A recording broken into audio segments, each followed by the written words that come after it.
কিন্তু মা মহিলারা শুধু 5টা টাইমের ভিতরে সীমাবদ্ধ নয়, 24 ঘন্টা পর্দাধীন অবস্থায় থাকার জন্য আদেশ করছেন কে? আরেকটু জোরে বলেন, আদেশ করছেন কে? এ আড়ালিয়া গ্রামের মা,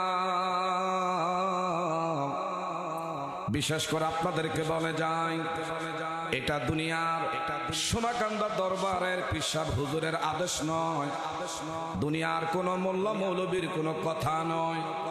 কোরআনুল কারিমে আমার আল্লাহ সুবহানাহু ওয়া তাআলা আদেশ করেছেন, অকারনা ফি বুয়ুতিকুন্না ওয়ালা তাবাররাজনা তাবাররুজাল জাহিলিয়াতিল উলা।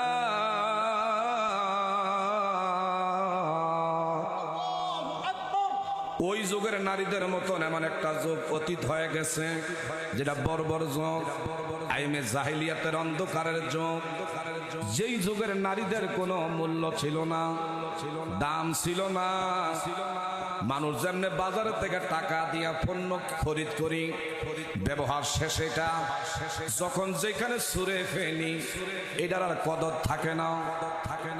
অন্ধকার যুগ, জাহিলিয়াতের যুগে মা মহিলাদের কি এইভাবে তাদের সতীত্ব হরণ হতো?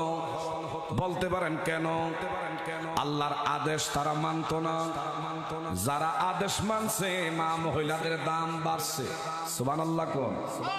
এই জন্য মা মহিলাদেরকে বলি গো মা,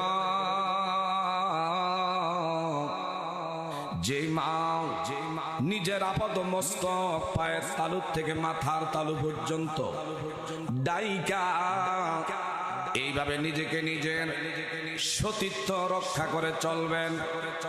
2 নম্বর মা 5 ওয়াক্ত নামাজ সময় মতো আউয়াল ওয়াক্তে যদি আদায় করতে পারেন, মাহে রমজানের 30টা রোজা যদি আপনার শরীর ভালো থাকে, মারহাবা কোন? 4 নম্বরে স্বামীর আমানতের জিনিস, আপনার কাছে সবচাইতে দামি জিনিস যেটা হলো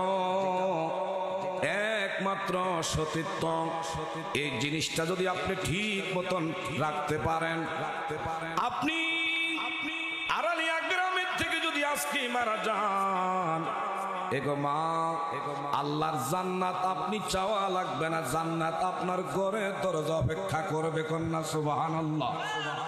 মা, আজান হইলে মসজিদে যাওয়ার প্রয়োজন নাই। আপনার জন্য শরীয়ত বলে নাই ঈদের নামাজে ঈদগার ময়দানে যাওয়া লাগবে, শরীয়ত বলে নাই জানাজায়, সমাজের কোনো ব্যক্তি মারা গেছে আপনার জন্য জানাজার ময়দানে যাওয়া